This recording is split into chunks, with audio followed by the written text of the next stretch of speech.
Dear brothers and sisters, today we will continue from our study on the great day of Jacob's trouble, which we started last week. We saw how the life of Jacob was a prefigure or shadow of what would happen to the nation of Israel, for which he was the founder.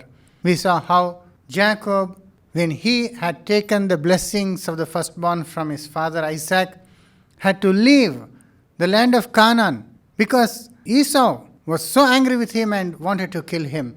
And then for 20 years he had to stay in Padam Aram, far from the promised land, and suffered so much with his uncle Laban.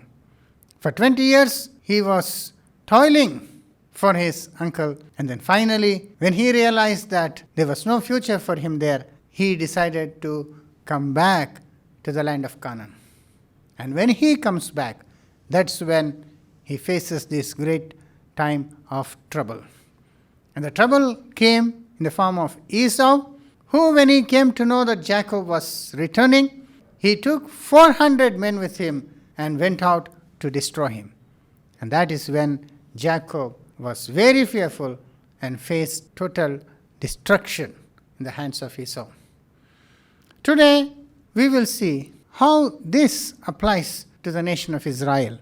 Because the same thing happened with the nation of Israel 2000 years ago. When they rejected the Messiah, Jesus Christ, whom God sent to them, God was angry with them and destroyed the city and the temple and scattered them among the Gentiles. For nearly 20 centuries, the people of Israel wandered in various Gentile nations and suffered so much.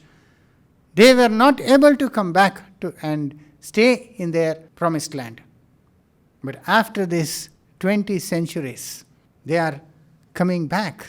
After these 20 centuries of suffering, they decided to come back to the promised land. And when they came back, they had a lot of opposition and they were into a great time of trouble, which will come to the culmination in the great day of Jacob's trouble.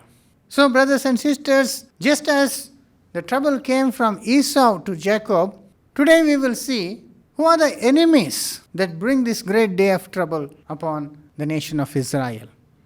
And if we want to know about the enemies of Israel, then we have to know about Esau. Just as Jacob was a prefigure or a type of the nation of Israel, even Esau is a prefigure or a type of the enemies of Israel in these last days. So, brothers and sisters, we need to know who Esau was, what was his character, what he did to Jacob, and what God did to him in the end. All this shows us who the enemies of Israel are, what is their character, what they are going to do, and ultimately what is going to be their end. So all this we can understand when we go back and learn about Esau. Well, we come to Genesis chapter 25, where we read that Isaac and Rebekah are going to have a child now. Rebekah was barren for some time and Isaac prayed to God and then she conceived, and that is what we read in Genesis chapter 25 verse 20. And Isaac was 40 years old when he took Rebekah to wife, the daughter of Bethuel the Syrian of Padan Aram, the sister to Laban the Syrian. And then? And Isaac entreated the Lord for his wife, because she was barren. And the Lord was entreated of him, and Rebekah his wife conceived. Okay, so she conceives. But then, what happens is she had great struggle in her womb. And so much so that she couldn't bear it. And she went to the Lord and asked about this thing. And the children struggled together within her. And she said, If it be so, why am I thus? And she went to inquire of the Lord. You see, she had 2 children inside her womb and they were struggling inside. And when she went to ask of the Lord, this is what the Lord said to her. And the Lord said unto her, 2 nations are in thy womb, and two manner of people shall be separated from thy bowels. And the one people shall be stronger than the other people, and the elder shall serve the younger. You see, that is what God said. Two nations are in your womb. Two people, two kinds of people will come out of you. And that's why you are having this struggle. Imagine having two nations in the womb. And they are struggling right from the womb, one with another. And then God also makes a prophecy about them, that one will be stronger than the other, and that the elder will serve the younger. So this is what Rebekah found out, and then later on she had the children, and that is what we read in verse 24. And when her days to be delivered were fulfilled, behold, there were twins in her womb. See, she had twins. So those are the two people that came from Rebekah. And who are they? We read in the next verse. And the first came out red, all over like an hairy garment, and they called his name Esau. You see, the first came out, and how he was? And the first came out red, all over like an hairy garment, and they called his name Esau. You see, the first was red, we read. He was reddish, with full of hairs. Now, normally, all of us have hairs around head and beard. But this baby had hair all over body. Very hairy, almost like a cloth. Maybe you have seen some people with a lot of hair. They have so thick hair on the body that if you touch them, it's like touching a carpet. And that's how this first one was. He was red and he was very hairy. And then who was the second child? And after that came his brother out, and his hand took hold on Esau's heel, and his name was called Jacob, and Isaac was 80 years old when she bare them. You see, the first one was called Esau, because Esau means red, because he was red. And the second one was called Jacob, because Jacob was born holding the heel of his brother Esau. Yaqub in Hebrew means heel. So he was called to be Jacob because he was catching the heel even when he was born. Okay, so the second one was called Jacob. Esau and Jacob. These are the twin brothers. So who is Esau? Is none other than Jacob's own brother. A twin brother at that. They were born in the same womb. They were conceived and they came forth almost at the same time. Esau came first, and catching his heel came Jacob. So that is who Esau was. Now, even after they were born and when they were growing up, they were totally different from each other. When they were born also, they were different. Normally, we have heard of identical twins. Twins are usually identical. But in this case, they were most unidentical with each other. Because they were opposite. They were so different from each other. Esau had so much hair and he was red. And about Jacob, nothing is said that he was hairy or he was red or anything. He was like ordinary. So there was a big contrast with them. And even when they started growing up, this difference in their character is very clearly recorded to us. We read in verse 27. And the boys grew, and Esau was a cunning hunter, a man of the field, and Jacob was a plain man dwelling in tents. You see, they were so totally different in the things that they did. We read again. And the boys grew, and Esau was a cunning hunter, a man of the field. You see, Esau was a cunning hunter, a man of the field, it is said, but and Jacob was a plain man dwelling in tents. Jacob was a plain man dwelling in tents. So totally different. So Esau was a cunning hunter, and he was an outdoorsman, or a man who belonged to the forest. He always liked to go out and hunt, and that was how he was. So hunting means it requires skills, and he was very skilled in using weaponry.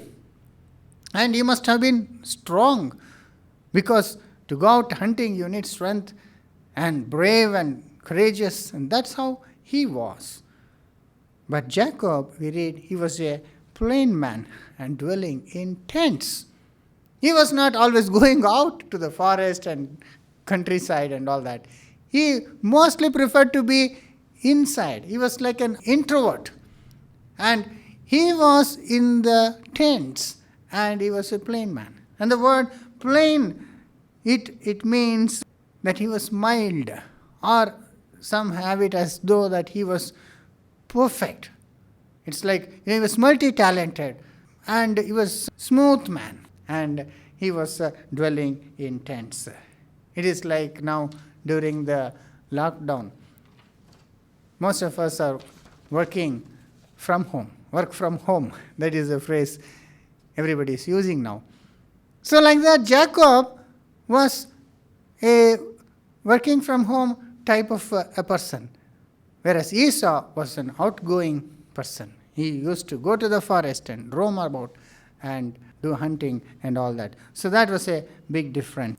And of these two, the parents also had a favorite child. We see that Isaac loved Esau and Rebekah loved Jacob. That we read in verse 28. And Isaac loved Esau because he did eat of his venison, but Rebekah loved Jacob. You see, Isaac loved Esau. Why? Because he ate of the venison meat that Esau brought. Various types of deer and different types of animals he hunted and brought. So Esau rejoiced in eating that, and therefore he loved Esau. Isaac loved Esau because of the food he ate. But Rebekah loved Jacob. Why? Because he used to always be with his mother in the tent. And not only so, but because of what God had prophesied about Jacob. God had said that the elder will serve the younger, that one of them will be stronger, and therefore Rebekah loved Jacob more. So this was there, and then one instance when they had grown up shows what was the faith and character of each one of them.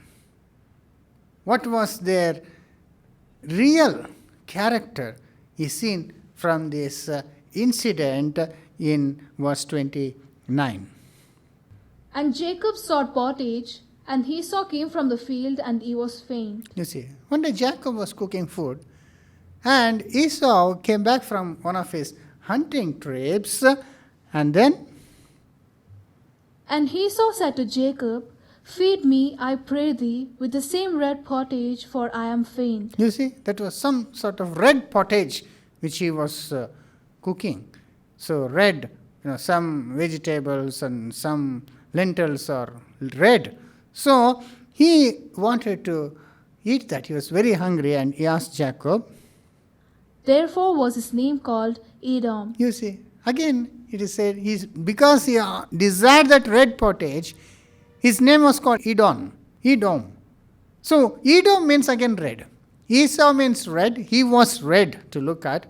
And he desired that red pottage, and therefore he was called Edom. So that's how his descendants were called Edom later on. Edomites are the descendants of Esau, we read.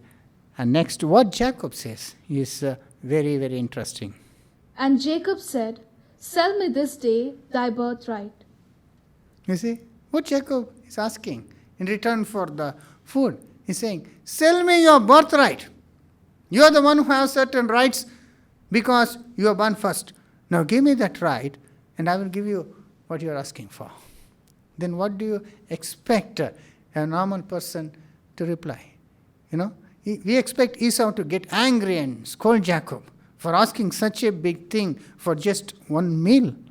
But rather, he surprises everybody because of what he said.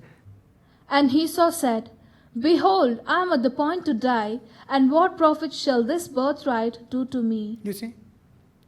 What Esau said is, what profit does this birthright mean to me?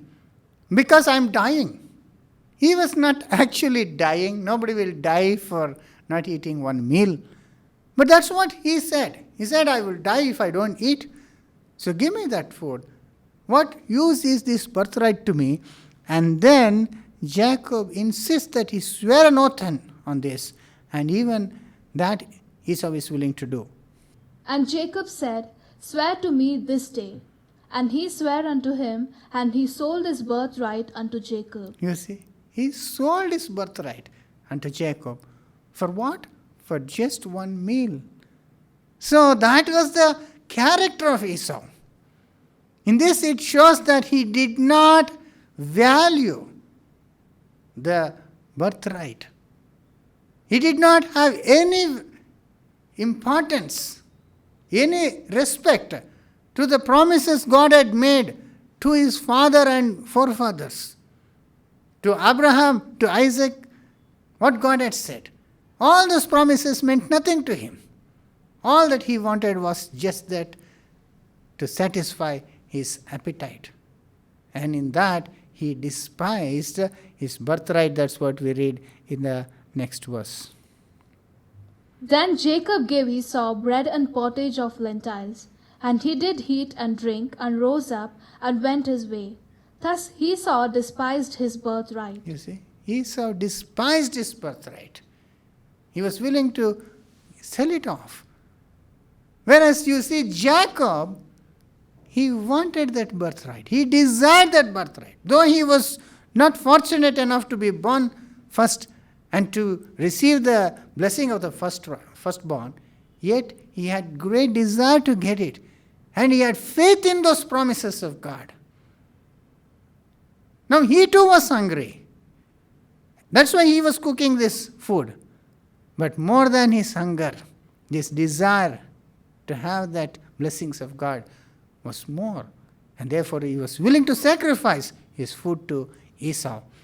And that is how we see the big difference between them.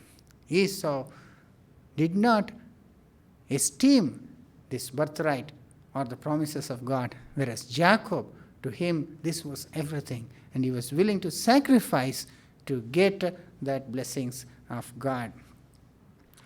Now talking about Esau, he was red, and the pottage that he desired was red, and that's why he was called Esau red, and his descendants were called Edomites, which means red. Now red generally has a meaning. There is some meaning to colors given, and psychologically also, and we know that blue represents spirituality, because sky is blue, heaven is blue. So spiritual mindedness is what we can associate with the color blue, whereas red usually is a color of appetite and of sexual desire, of passion. Red is a color that revs up the appetite for food and for sex. This is very clearly seen in the character of Esau.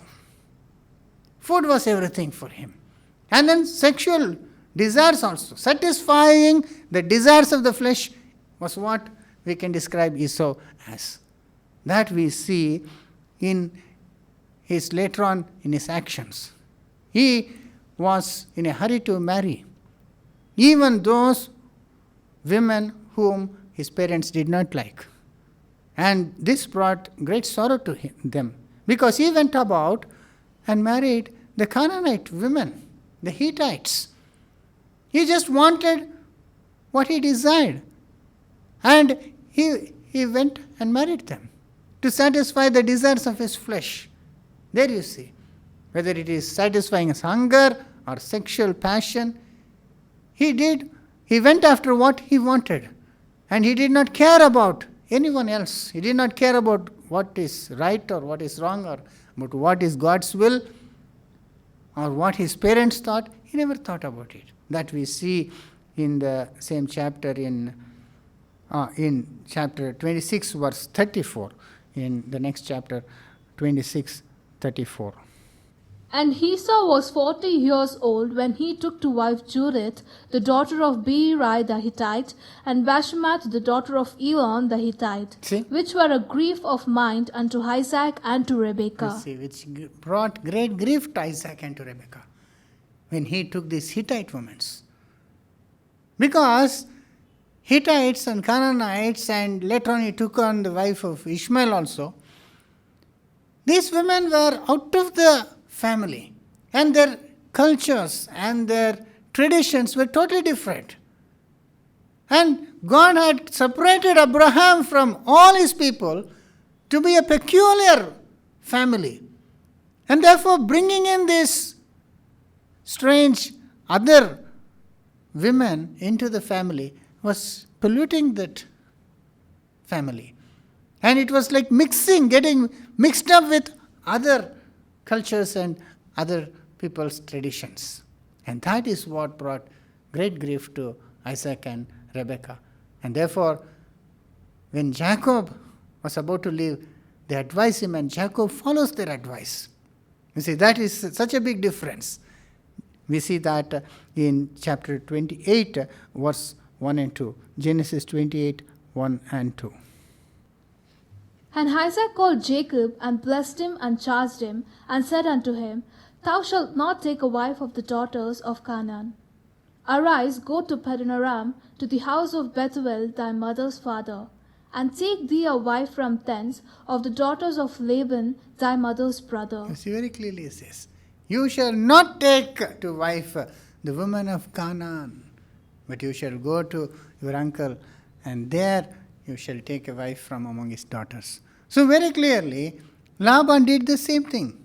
Laban obeyed them. He followed that. But Cain was not like that. He was impulsive. And he was very clearly a very worldly man. He did not give importance to spiritual things. That is what we see. And also we find out from the New Testament that he was a fornicator. That we see in Hebrews chapter 12, verse 16.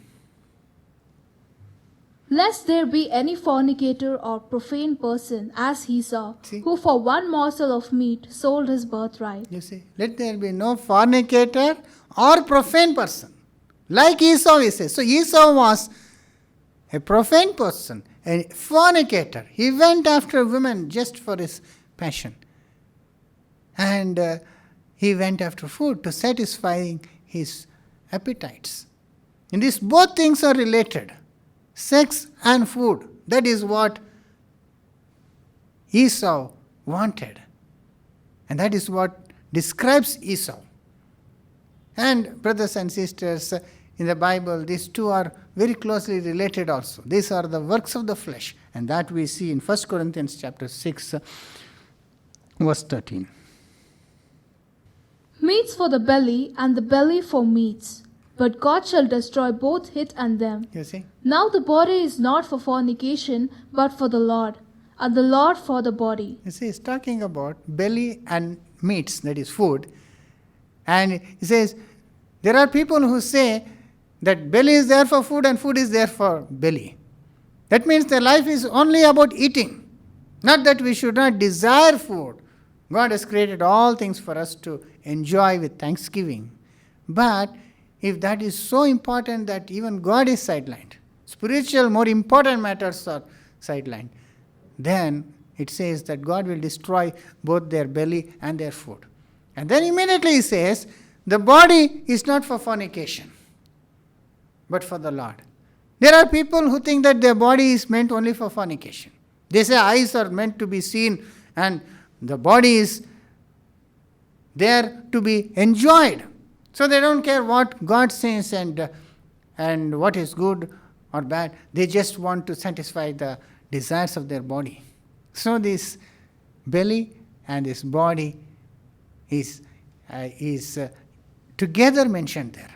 So both these qualities was there in Esau, as we can very clearly see. Red is a color that drives up our appetite and our sexual passion also. And that's why if you see the very famous KFC or the Burger King food outlets are all fully colored with red. Red attracts people. It makes people hungry, and therefore they use that color very much. So brothers and sisters, there you see the big difference in character of Jacob and Esau.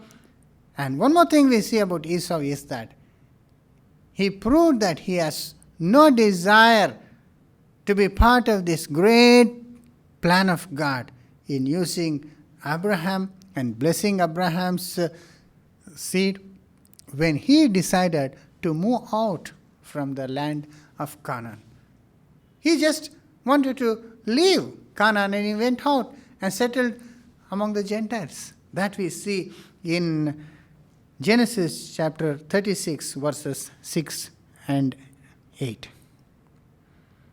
And Esau took his wives, and his sons, and his daughters, and all the persons of his house, and his cattle, and all his beasts, and all his substance which he had got in the land of Canaan, and went into the country from the face of his brother Jacob. You see, he went into other country, into the Gentile country, leaving Jacob. Of course, there were some reasons also, because they had grown up and all the cattle was more and they needed more place. But he was the one to opt out first. That is what we see here. For their riches were more than that they might dwell together, and the land wherein they were strangers could not bear them because of their cattle. Thus dwelt Esau in Mount Seir. Esau is Edom. You see, Esau went and settled in Mount Seir, and that is on the southern side of Canaan, where the Dead Sea is. So there he went and settled, and Esau was Edom. So the Edomites started dwelling there. And we see that God, seeing this, God also drove out the people that were there before this, and God gave that place to Esau so that he could settle there, and that's where they become the Edomites that we see in Deuteronomy chapter 2 verses 22. As he did to the children of Esau which dwelt in Seir, when he destroyed the Horims from before them. And they succeeded them and dwelt in their stead even unto this day. You see?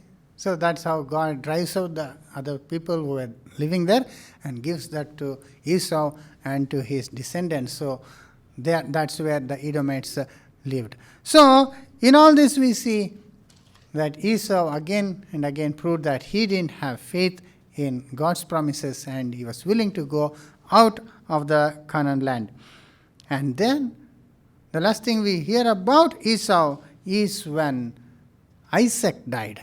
And that's when Jacob and Esau come together to bury him. That we see in Genesis chapter 35 verses 27 to 29. And Jacob came unto Isaac his father, unto Mamre, unto the city of Arba, which is Hebron, where Abraham and Isaac sojourned. So Jacob goes to meet with his father, and that's where he stays with his father, and then until he dies, his father is... And the days of Isaac were 180 years. See, 180 years he lived, and then he died. And Isaac gave up the ghost and died, and was gathered unto his people, being old and full of days. And his sons Esau and Jacob buried him. You see, that's the last thing. So his sons Esau and Jacob, they buried him there. So, brothers and sisters, that is about the individual Esau we see. But then later on they became the Edomites, a people, a nation. Now what happened to them? And what all happened afterwards? So that we can see in some of the scriptures that is mentioned about them. And we know one thing for sure, that of these two children, Isaac loved Esau, Rebekah loved Jacob. But do you know whom God loved? And God also had a favorite. And we read that God loved Jacob and God hated Esau even before they were born. And that is what we see. Malachi chapter 1 verses 1 to 3. The burden of the word of the Lord of Israel by Malachi. I have loved you, and said the Lord. Yet he say, wherein hast thou loved us? Was not Esau Jacob's brother?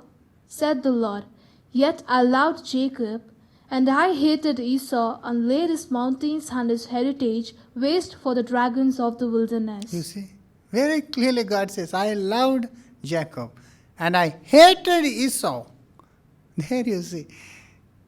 So, God loved Jacob and God wanted to bless Jacob and he had a lot of plans for Jacob. And Jacob also was willing to go by God's plan. And he had faith and great respect for God's promises.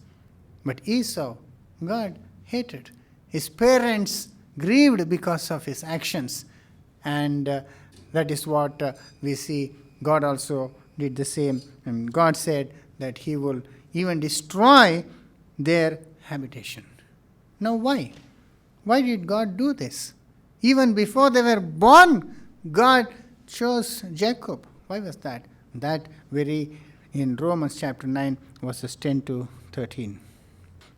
And not only this, but when Rebekah also had conceived by one, even by her father Isaac, for the children being not yet born, neither having done any good or evil, that the purpose of God according to election might stand, not of works, but of him that calleth.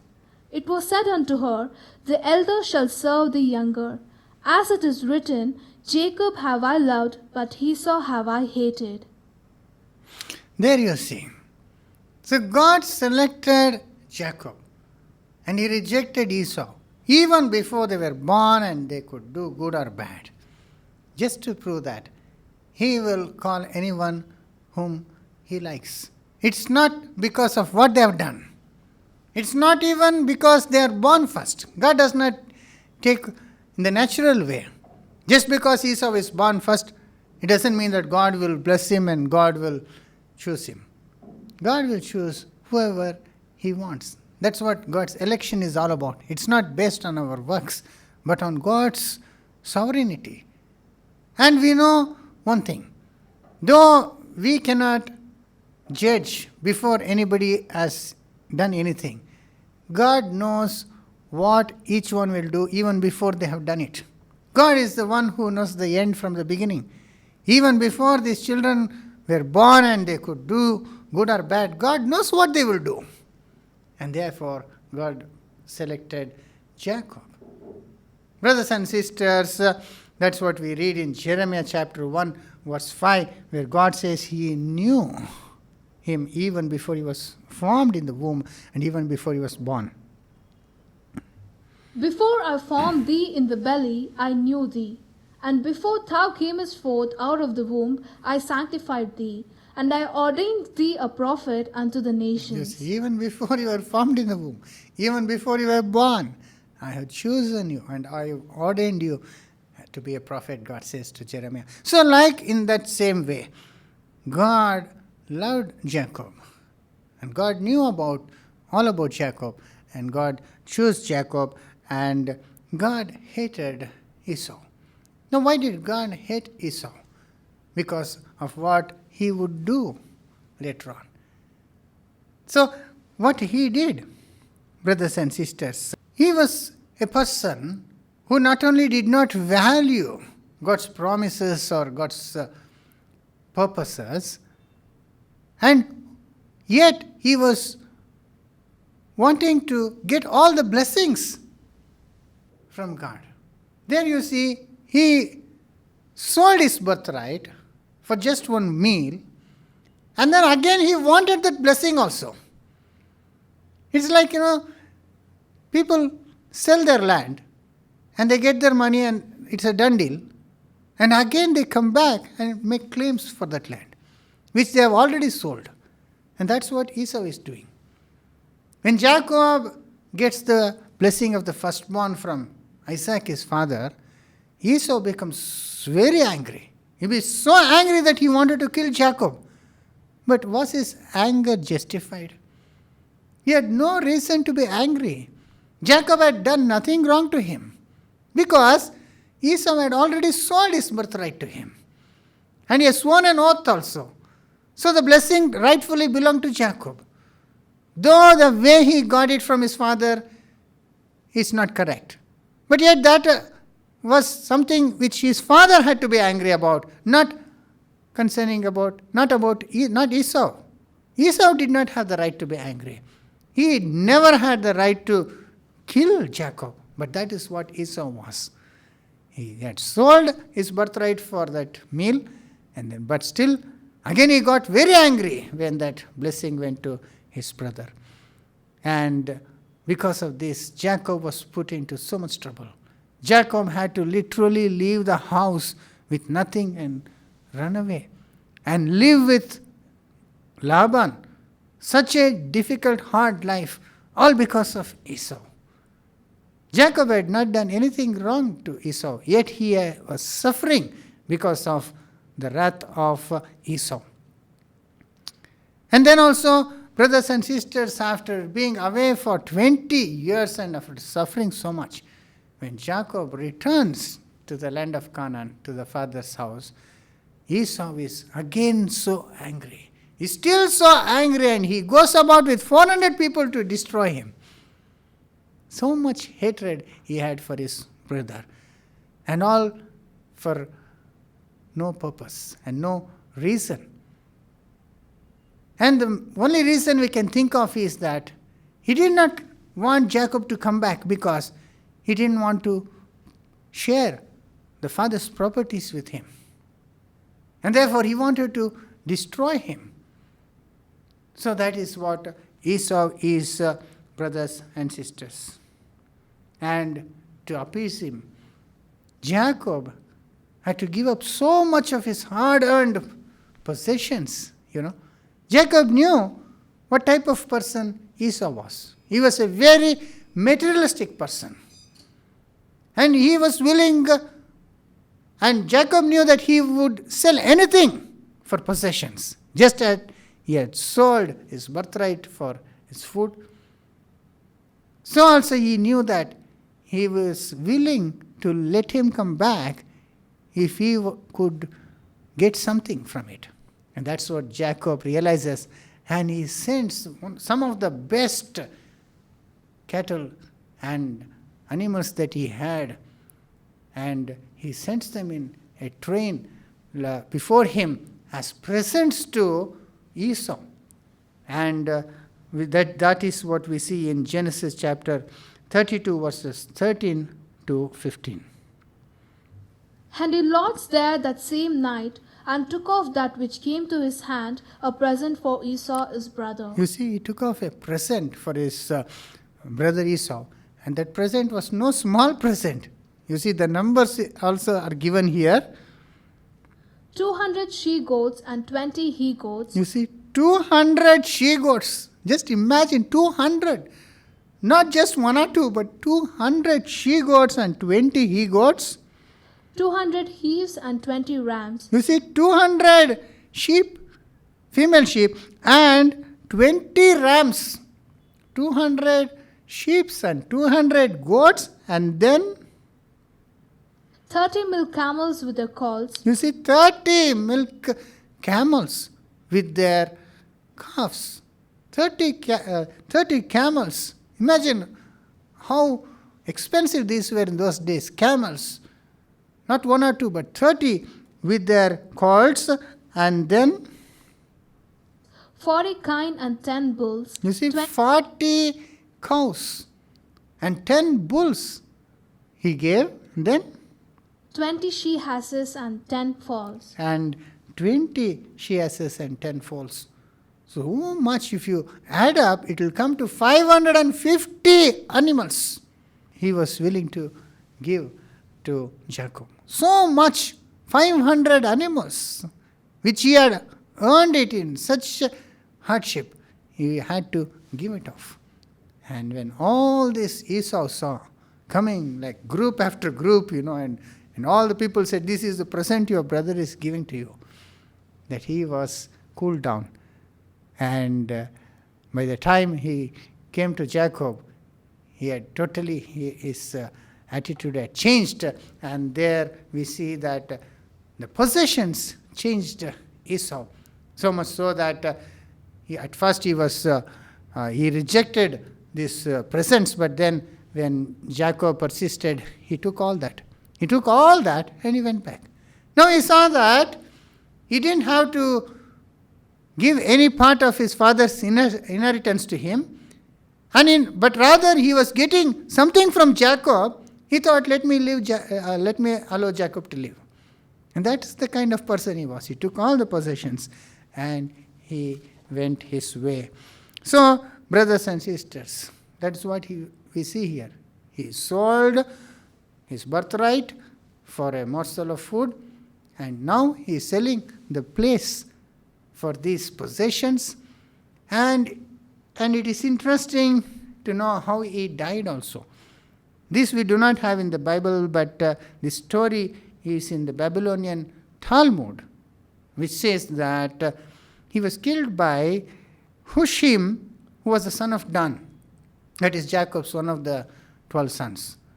You know why he killed? It seems when Jacob died and was taken to be buried in the cave of Machpelah, which Abraham had purchased and where Sarah and Abraham and Isaac and all are buried, we are told that Esau objected to that. He would not let that happen, saying that it was his right to have that cave. And therefore, it seems Hushim became so angry that he killed him. And also because that before this happened, when Jacob was still alive, he had also purchased that cave from Esau, it seems. Once Esau asked for that cave, and since Jacob asked Esau for that cave, and he placed a lot of gold and jewelry next to that cave, and he told Esau, whichever you want, you choose, whether you want the cave or you want that gold. And Esau went after that gold. And that's how he had sold his right to that cave, to that sepulchre.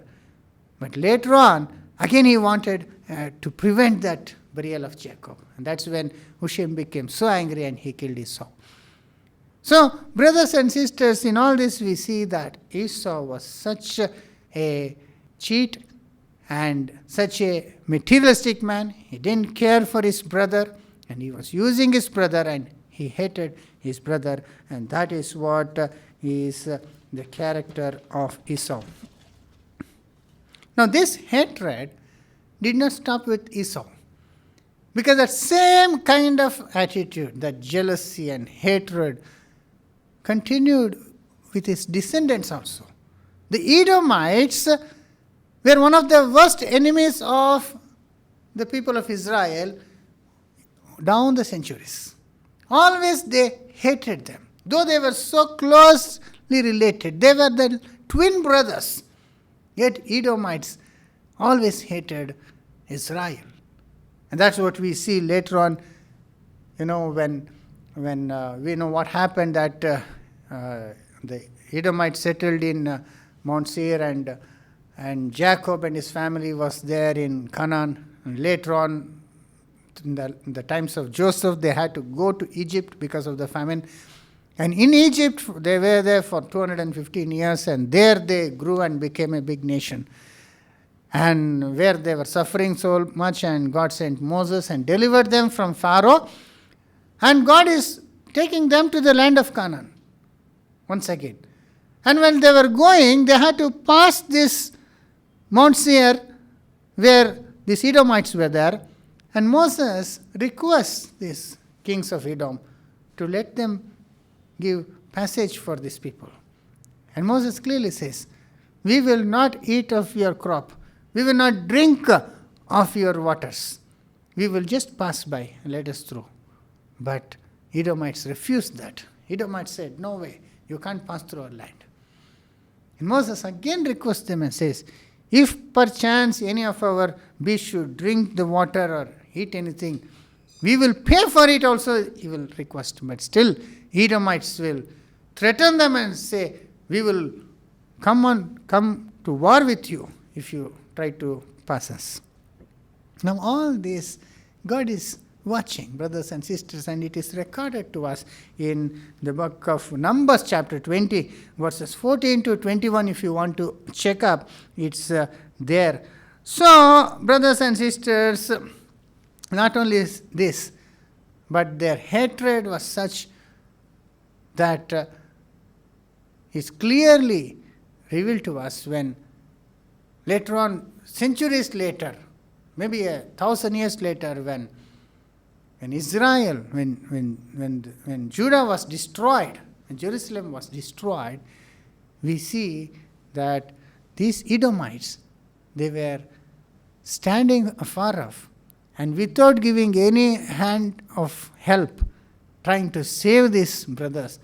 They were standing afar and laughing at the calamity that had fallen upon the nation of Jacob. So that's what we read here. And David says this, what they did. And they were shouting to the enemies of Israel, to the enemies of, those who came to destroy Jerusalem, and they were saying, asking them to totally destroy it, even to the foundations, it seems. This is what David says in Psalms chapter 137, verse 7. Remember, Lord, what the Edomites did on the day Jerusalem fell. You see, remember, Lord, what the Edomites did when Jerusalem fell. Tear it down, they cried. Tear it down to its foundations. You see, they said, tear it down, tear it down. Tear it down to the foundations. Completely destroyed. That's what Edomites were saying when the Babylonians were destroying Jerusalem. It seems so. Brothers and sisters, this God had noted, and that is what made God hate the Edomites so much so that God sent one of his prophets, and one entire book is dedicated to the curse that God will bring upon the Edomites. And in that book, it's all about God's anger and what God is going to do to the Edomites because of what all they did. And that we see in Obadiah, in the entire chapter. We'll read some relevant verses in Obadiah. There is only one chapter in that book. We read from verse 1 onwards. The vision of Obadiah. This is what the sovereign Lord says about Edom. We have heard a message from the Lord. An envoy was sent to the nations to say, Rise, let us go against her for battle. You see, that's what God is saying. This was the word of God that came to Obadiah against the nation of Edom. And he's saying, I'm hearing news that nations want to rise and go to war against Edom. See, I will make you small among the nations. You will be utterly despised. You see, I will make you small among the nations and you will be utterly despised, God says. The pride of your heart has deceived you. You who live in the clefts of the rocks and make your home on the heights, you who say to yourself, Who can bring me down to the ground? You see, his pride has deceived him. He was the one who was living in heights, and he thought, who will bring me down? Though you soar like the eagle and make your nest among the stars, from there I'll bring you down, declares the Lord. You see, the Lord is saying, though you rise up like the eagle and make your habitation in the cliffs of the rock, yet I will bring you down. That's what God says. And then, if thieves came to you, if robbers in the night, oh, what a disaster awaits you. Would they not steal as much as they wanted? If grape pickers came to you, would they not leave a few grapes? you see, God is saying, if thieves should break out, they usually take whatever they want and they go. And if raiders should come and raid the grape vineyard, they'll take as much as they can and they'll leave the rest. But the calamity is going to come upon you is such that they will not leave anything. They will search out all your treasure and take everything.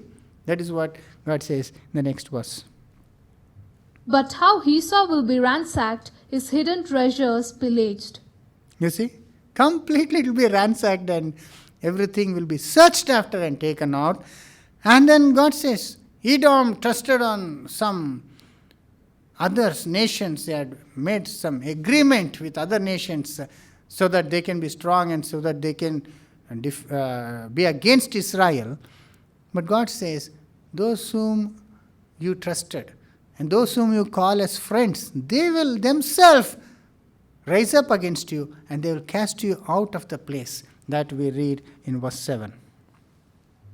All your allies will force you to the border. Your friends will deceive and overpower you. Those who eat your bread will set a trap for you, but you will not detect it. You see, very clearly, see, those who eat from you, they will deceive you and they will cause you to go to the borders, that is outside your place. And in verse 8 and 9, we see God, how he says they will be destroyed. In that day, declares the Lord, will I not destroy the wise men of Edom, those of understanding in the mountains of Esau? You see, God will destroy all the wise people, he says. So much so that there is not one thinking person among the Edomites. And in verse 9, your warriors, Teman, will be terrified, and everyone in Esau's mountains will be cut down in the slaughter. You see, everyone will be cut down in the slaughter. All your mighty men will be cut down. That is what God says. And in verse 10, he says, why God is doing this? That reason also God gives. The purpose why God is going to destroy them utterly is because of what they did in verse 10. Because of the violence against your brother Jacob, you will be covered with shame. You will be destroyed forever. You see, why? Because of your violence against your brother Jacob. That is what God says. Because you were so violent against them, and because of your hatred to them, you will be put to shame, and so much that you shall be cut off forever. God is saying, once for all I will destroy you. So, brothers and sisters, that was the main purpose. God hated Esau, the Edomites, because they hated their brother Jacob, so much so that they behaved so violently against them. And in verse 11, God says what they did. On the day you stood aloof, while strangers carried off his wealth. You see, when your brother's wealth were being carried off, you were standing aloof, and then off his wealth, and foreigners entered his gates and cast lots for Jerusalem.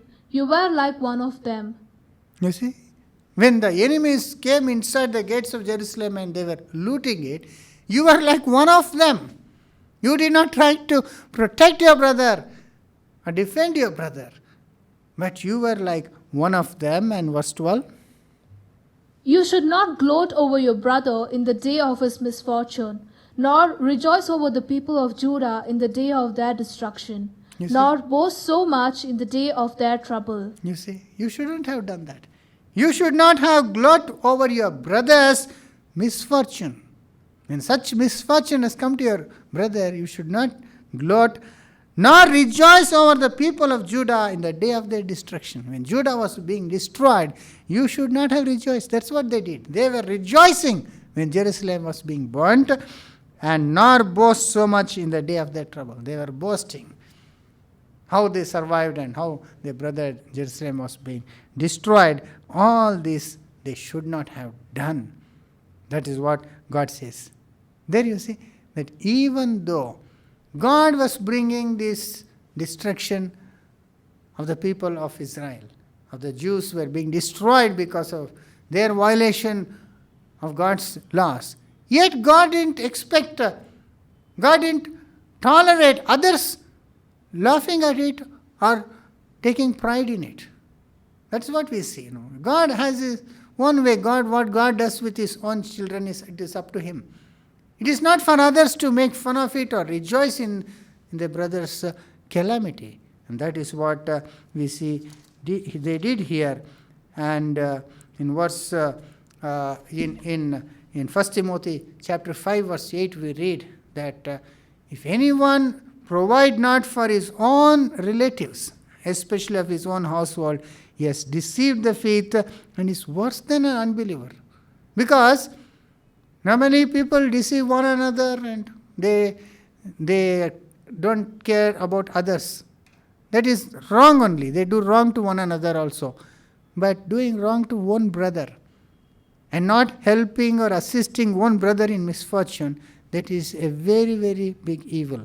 That is what we read in 1 Timothy chapter 5, verse 8.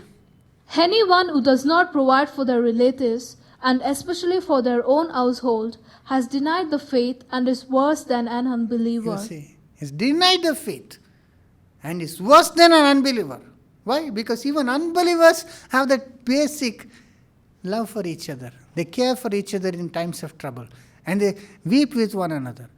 But if there is someone who claims to be a Christian and he is not even protecting his own relatives and his own household, then he is worse than an unbeliever, the Bible says. So that is what Edomites were like. When their brother was being destroyed, Jerusalem was being burned, they were rejoicing. And they were like one of the enemies of their brothers. And because of this, God says, the same thing that you did will come upon you.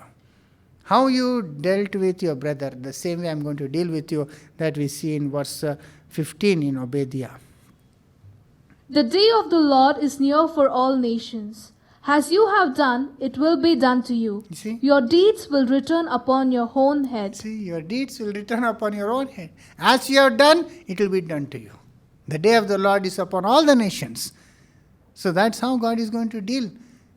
You say, as you do to others, so it will be done to you.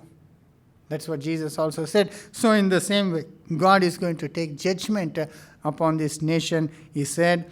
And then in verses 17 and 18, the end, we can see how God shows the difference. How he is going to bless the descendants of Jacob and how he is going to curse the descendants of Esau. And how this destruction will come about also, God clearly says in verse 17 and 18 of Obadiah. But on Mount Zion will be deliverance. It will be holy, and Jacob will possess his inheritance. You see, Mount Zion, it will be holy. And we see that it will be lifted up. But on Mount Zion will be deliverance. It will be holy, and Jacob will possess his So inheritance. Mount Zion will be deliverance. God will deliver Mount Zion. But what will happen to Mount Seir? Jacob will be a fire, and Joseph a flame.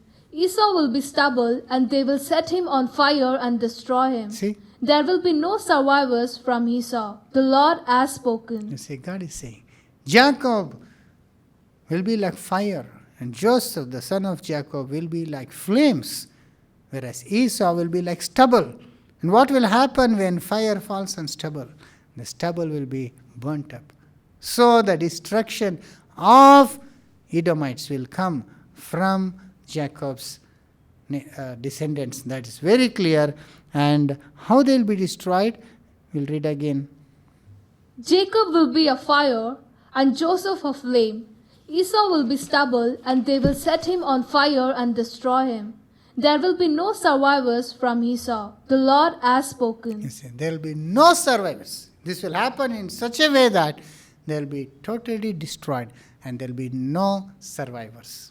So, brothers and sisters, in the same thing, this prophecy of Obadiah was fulfilled in the 5th century BC when the Nabatean tribes came and totally destroyed the country of Edom and their capital city, and the entire country was destroyed and the people were destroyed and they were scattered here and there. And we see that some of them, they survived and they got intermingled, mixed up with other nations, and so much so that they lost their identity completely. Those in the times of the 1st century, Herod claimed to be a descendant of the Edomites. Yet, we have no proof for that. There is no record that they continued as a nation ever after this. So, that was how they were destroyed, brothers and sisters. Now, if they are destroyed like this, now, who are the nations that come up against Israel when Israel returns from the captivity now as it has, as we see happening? So, brothers and sisters, though Edom or the children of tribes of Esau were not there, Yet we see Edom as representing the enemies of Israel. That is how very clearly we see in all this picture. Edom represents those nations who were very close to Israel, but who hate Israel just like Edomites hated the children of Israel. So that's how we can see that Edom clearly represents the nations that are hating Israel in these times. And in studying about Esau and what happened to Esau in the end, what God did, we can very clearly see who are the nations today and what God is going to do upon them next. So, very clearly, brothers and sisters, the enemies of Israel, very well we know, are the nations surrounding Israel. They are the ones who are actually related to Israel, very close to Israel. As Esau was the own twin brother of Jacob, yet he hated him so much. So also these surrounding nations who hate Israel, they are actually brothers of Israel only. Because all these Arabs, who are these Arabs? These Arabs are the descendants of Ishmael. Who was Ishmael? Ishmael is Jacob's father's brother. So Ishmael was the brother of Isaac, who was the father of Jacob. We know about the story. Ishmael was born first to Abraham, and then Isaac came. And Ishmael had 12 sons who became 12 tribes. And they are the tribes that are scattered, who become later Arabs. And they are all enemies of Israel. Just as Ishmael mocked Isaac, today we see all these nations are against the nation of Israel. Then we see the very next neighbor is Jordan. They are the ones who have the border, actual border with Israel. And who are they? And Jordanites are the descendants of Ammon and Moab. Now the capital of Jordan is called Ammon. And who are these Ammon? They are the descendants of Ammonites in the Bible. And who are Ammonites and Moabites? They are the sons of Lot. And who is Lot? Lot is Abraham's nephew. Abraham's own nephew. When God called Abraham to take him to a new place, Lot also followed with him, with his uncle. And there we see the story of Lot and how that he went and settled in Sodom and Gomorrah, and when it was destroyed, he ran away to a cave with his 2 daughters, and with his daughters he had 2 children. And those children's names are Ammon and Moab. And their descendants only are these people who are now in Jordan. So in very clearly terms we see that they are one brothers, they are related to Israel. But yet they hate Israel so much. Just like as we see Esau. And you know why they did that? Because God selected them. The only reason they are hated is because God chose them. That's how Satan would always have it. Right from the beginning. You see, Cain and Abel were there. Cain was the firstborn. But God did not choose him. God did not respect his sacrifice. Abel, the second one, he gave a better sacrifice and God honored his sacrifice. And when God chose Abel's sacrifice, what did Cain do? Cain started hating Abel.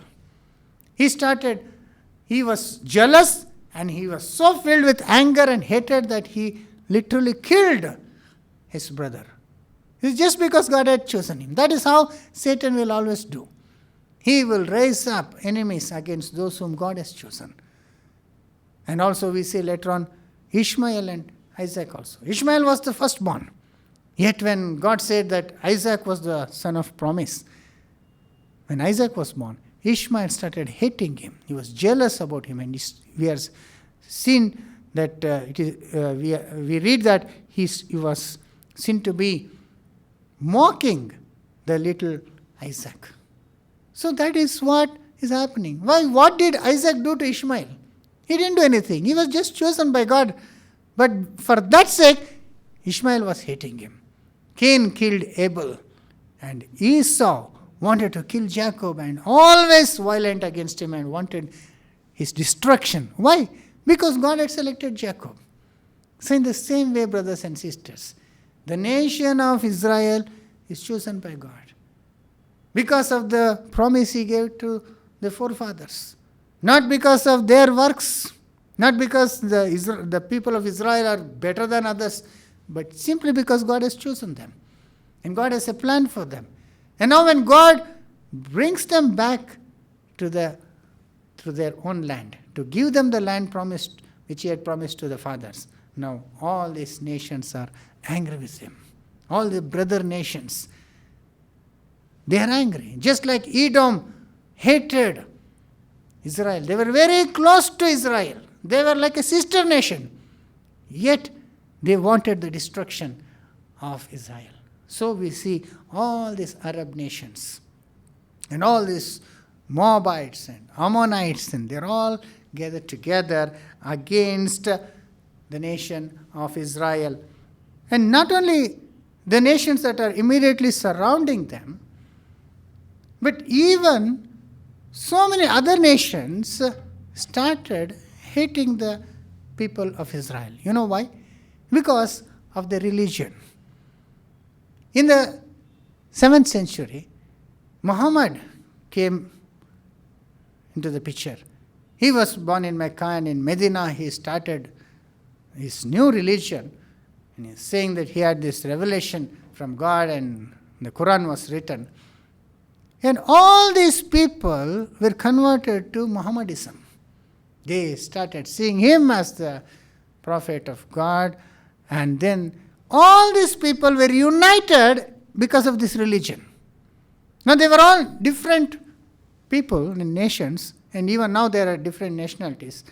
Yet they are all one because of their religion, that is Islam. And you know what? The religion which they believe now teaches them to hate these Jews. Because Muhammad hated the Jews. At first he tried to make them his followers, but they refused to be his followers.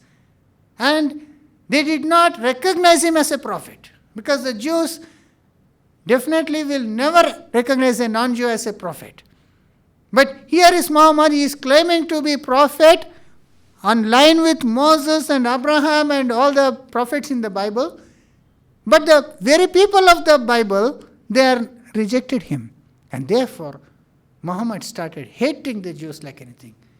And then he taught his followers to hate the Jews. So much so that he written in the Quran that they are the enemies of Islam and that they should be hated. And they are called infidels and even Christians also, but particularly these Jews. So all the people, whoever they are Muslims, if they read the Quran, if they believe the Quran, automatically they start hating the Jews. Because the Jews are projected as the very bad people in the Quran. They are taught that they are the murdering people, murderers and blood-sucking people who are deceivers and even to the extent of saying that they are descendants of apes and pigs. That is what the Muslim thinks about the Jews. So much hatred and contempt they have for the Jews. And this is what is taught to all the Muslims. There are some sessions reserved in prayer time to curse the Jews. And this is being taught to all the children, and recently the President Mohammed Morsi of the Egyptian, of the leader of the Muslim Brotherhood, who became the president, he was caught on tape by saying that we should teach our children and grandchildren that to hate the Jews. And he said, they are bloodsuckers and warmongers and descendants of apes and pigs. President Muhammad Morris saying this. And of course, there are so many TV channels, and in these Arab countries, they don't hesitate to openly talk about it. And one of the imams in a mosque in Mecca, he has said that the Jews are the scum of the human race, the rats of the world, the violators of pacts and agreements, the murderers of prophets. You see, so much hatred is there among the Muslim world. So whether they be the immediate neighbors or brothers of the people of Israel, or they be far off, like in Pakistan and Bangladesh, they have no borders with Israel, yet they have this so much hatred. In the very schools itself, children are taught to hate Jews, that Jews are very bad people. Even Muslims who are not radical or extremists, they pray for all best to happen to all except the Jews. Such is their feeling about Jews. So much hatred Satan has filled in the hearts of these people. That is what his plan was. Satan hates those whom God has chosen. And here he has raised up all these nations. So much hostile they are to these Jews coming back to that land, that even after so many years, even 70 years has passed, yet nearly 21 Arab nations have not recognized the state of Israel. They don't see that as a nation. And they tried so much to destroy that nation itself. And we know last week we saw how the very next day they declared their independence. 5 nations went to destroy that nation of Israel. And today is the 6th of June. And we know what happened. From 5th of June to 10th of June is the 6-day war that happened in 1967. That is started by Israel, but Israel had to do that because all these nations were prepared for war. They are about to strike Israel. And they wanted to destroy Israel, but they failed. But brothers and sisters, this is what we can see in our study today. Esau and the Edomites represents the enemies of the nation of Israel. They are so huge in number. And you know, incidentally, the population of these Arabs are 40 times that of the Jews. They outnumber Jews so much. And their land area is 400 times the land area of Israel. Israel is such a small place. These people are not double or 3 times or 10 times, 400 times bigger. So much land they have. Yet they don't want Israel to live in peace in that small land. Such a small place, God promised to the people and God brought them back. But these Arabs, they don't want to even that to be given to them. And they keep on claiming that even that land belongs to these people. And the Palestinians staying there in Gaza and West Bank are none other than these Arabs only. They started settling there and they are claiming to be Palestinians and claiming that their land belongs to them. And all the Muslims are using them and supporting them to trouble Israel. But all this God is seeing, brothers and sisters. All is God. All God is seeing. And all this will finally come to a climax. That is what we call as the day of Jacob's trouble. Finally, all the nations are going to come. Just like Esau descended upon Jacob. And he wanted to destroy. So Jacob is now going to face Israel. The nation of Israel is going to face all these nations. And when this crisis happens, what God is going to do? God says he will deliver Jacob from this time of trouble. How God will deliver? And when he does that, what will happen to all these nations? We have some precedents as we saw in the nation of Israel, what God did. And how exactly all these things will happen, that we will see in our next class, God willing. That we will see how the day of Jacob's trouble is going to affect not only themselves, but not only the enemies of Israel, but the whole world itself. That, God willing, we will see in the next class. Thank you.